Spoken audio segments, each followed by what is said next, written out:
ತಮಿಳುನಾಡು ರಾಜಕೀಯದಲ್ಲಿ ಕಳೆದ ಕೆಲ ದಿನಗಳಿಂದ ದೊಡ್ಡ ಚರ್ಚೆಗೆ ಕಾರಣವಾಗಿರುವ ಹೆಸರು ಅಂದ್ರೆ ಕೆ. ಅಣ್ಣಾಮಲೈ. ಬಿಜೆಪಿ ತೊರೆದು ಹೊಸ ರಾಜಕೀಯ ಪಯಣ ಆರಂಭಿಸಿರುವ ಅಣ್ಣಾಮಲೈಯವರ ನಡೆ ಇದೀಗ ರಾಜ್ಯ ರಾಜಕೀಯದ ದಿಕ್ಕನ್ನೇ ಬದಲಾಯಿಸಬಹುದೇ ಎಂಬ ಪ್ರಶ್ನೆ ಮೂಡಿದೆ. ಅದರಲ್ಲೂ ಸೂಪರ್ ಸ್ಟಾರ್ ರಜನಿಕಾಂತ್ ಹೆಸರು ಈ ಬೆಳವಣಿಗೆಯೊಂದಿಗೆ ತಳುಕು ಹಾಕಿಕೊಂಡಿರುವುದು ಕುತೂಹಲವನ್ನ ಮತ್ತಷ್ಟು ಹೆಚ್ಚಿಸಿದೆ.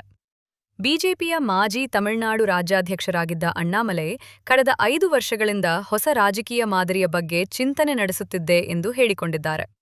ಬಿಜೆಪಿ ನಾಯಕತ್ವದೊಂದಿಗೆ ಕಳೆದ 1.5 ವರ್ಷಗಳಿಂದ ಭಿನ್ನಾಭಿಪ್ರಾಯಗಳಿದ್ದವು ಎಂದು ಅವರು ಬಹಿರಂಗವಾಗಿ ಹೇಳಿರುವುದು ರಾಜಕೀಯ ವಲಯದಲ್ಲಿ ಸಾಕಷ್ಟು ಚರ್ಚೆಗೆ ಕಾರಣವಾಗಿದೆ. ತಮಿಳುನಾಡಿನ ಹಕ್ಕುಗಳು, ತಮಿಳು ಗುರುತು ಮತ್ತು ಪ್ರಾದೇಶಿಕ ಭಾವನೆಗಳಿಗೆ ಹೆಚ್ಚು ಒತ್ತು ನೀಡಬೇಕು ಎಂಬುದು ತಮ್ಮ ಅಭಿಪ್ರಾಯವಾಗಿತ್ತು. ಆದರೆ ಪಕ್ಷದ ಉನ್ನತ ನಾಯಕತ್ವ ತಮ್ಮ ಮಾತಿಗೆ ಸೂಕ್ತ ಪ್ರಾಮುಖ್ಯತೆ ನೀಡಲಿಲ್ಲ ಎಂಬ ಬೇಸರವನ್ನು ಅವರು ವ್ಯಕ್ತಪಡಿಸಿದ್ದಾರೆ.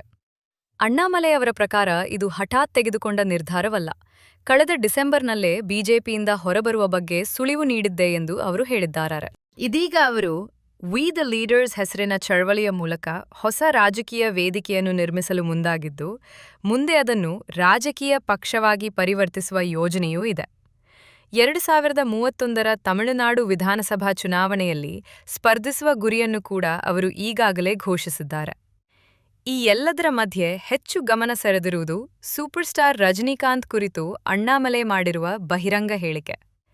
2020ರಲ್ಲಿ ಬಿಜೆಪಿ ಸೇರುವ ಮುನ್ನ ರಜನಿಕಾಂತ್ ಸ್ವತಃ ಕರೆ ಮಾಡಿ ತಮ್ಮ ರಾಜಕೀಯ ಚಳವಳಿಗೆ ಸೇರಿಕೊಳ್ಳುವಂತೆ ಆಹ್ವಾನ ನೀಡಿದ್ದರು ಎಂದು ಅಣ್ಣಾಮಲೈ ತಿಳಿಸಿದ್ದಾರೆ. ಆದರೆ ಆಗ ಬಿಜೆಪಿಗೆ ಮಾತು ಕೊಟ್ಟಿದ್ದರಿಂದ ಅದನ್ನು ಮುರಿಯಲು ಇಷ್ಟಪಡಲಿಲ್ಲ. ಜೊತೆಗೆ ಕೋವಿಡ್ ಸಮಯದಲ್ಲಿ ರಜನಿಕಾಂತ್ ಅವರ ಆರೋಗ್ಯದ ಕಾರಣದಿಂದ ರಾಜಕೀಯ ಪ್ರವೇಶ ಸೂಕ್ತವಲ್ಲ ಎಂದು ಭಾವಿಸಿದ್ದಾಗಿ ಹೇಳಿದ್ದಾರೆ.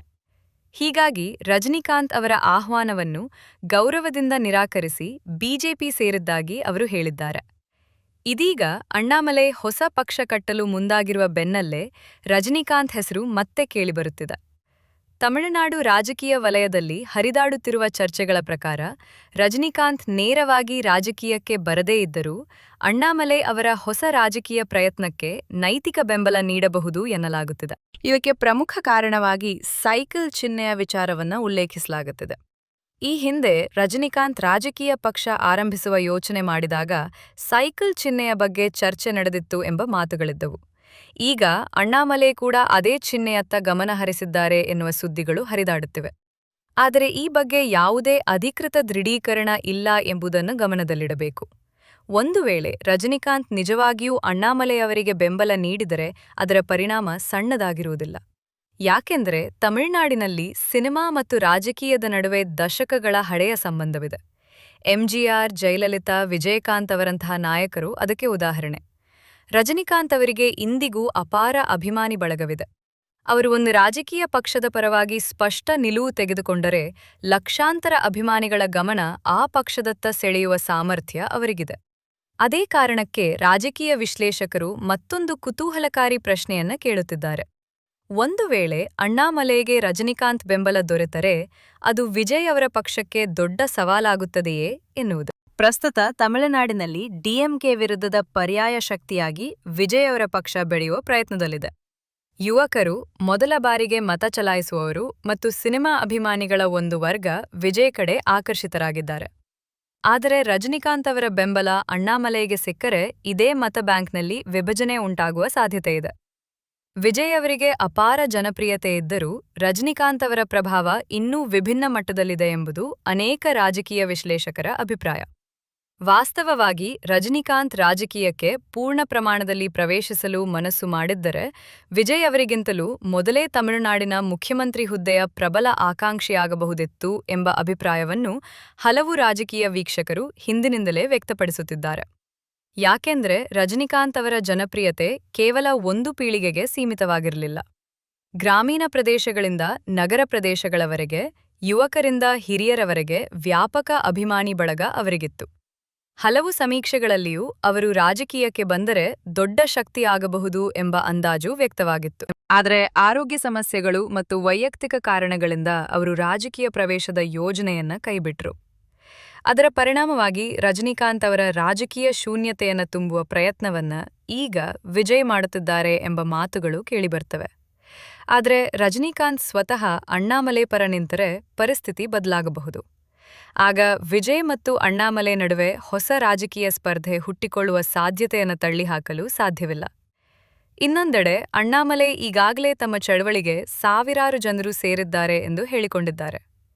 ಯುವ ನಾಯಕತ್ವ, ಅವಧಿಮಿತಿ, ಸಾಮಾನ್ಯ ಜನರ ಆಡಳಿತ ಮತ್ತು ನೈತಿಕ ರಾಜಕೀಯ ಎಂಬ ಅಂಶಗಳನ್ನು ಮುಂದಿಟ್ಟುಕೊಂಡು ಅವರು ಹೊಸ ರಾಜಕೀಯ ಕಥನ ಕಟ್ಟಲು ಯತ್ನಿಸುತ್ತಿದ್ದಾರೆ.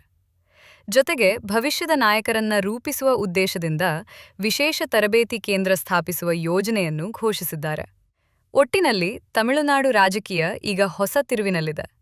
ಡಿಎಂಕೆ, ಎಐಎಡಿಎಂಕೆ, ವಿಜಯ್ ಅವರ ಪಕ್ಷದ ನಡುವೆ ನಡೆಯುತ್ತಿದ್ದ ರಾಜಕೀಯ ಸಮೀಕರಣಕ್ಕೆ ಅಣ್ಣಾಮಲೈ ಹೊಸ ಆಯಾಮ ನೀಡುವ ಪ್ರಯತ್ನ ಮಾಡುತ್ತಿದ್ದಾರೆ.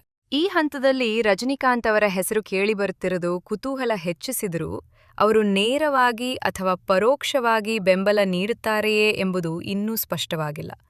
ಆದರೆ ಒಂದು ವಿಷಯ ಮಾತ್ರ ನಿಜ.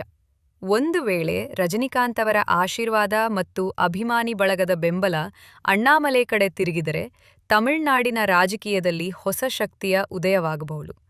ಆಗ ಡಿಎಂಕೆ ವಿರುದ್ಧದ ಹೋರಾಟದಲ್ಲಿ ವಿಜಯ್ ಮಾತ್ರವಲ್ಲ, ಅಣ್ಣಾಮಲೈ ಕೂಡ ಪ್ರಮುಖ ಸ್ಪರ್ಧಿಯಾಗಿ ಹೊರಹೊಮ್ಮುವ ಸಾಧ್ಯತೆಯಿದೆ. ಮುಂದಿನ ಕೆಲವು ತಿಂಗಳುಗಳಲ್ಲಿ ನಡೆಯುವ ಬೆಳವಣಿಗೆಗಳು ತಮಿಳುನಾಡಿನ ರಾಜಕೀಯ ಭವಿಷ್ಯವನ್ನ ನಿರ್ಧರಿಸಲಿವೆ.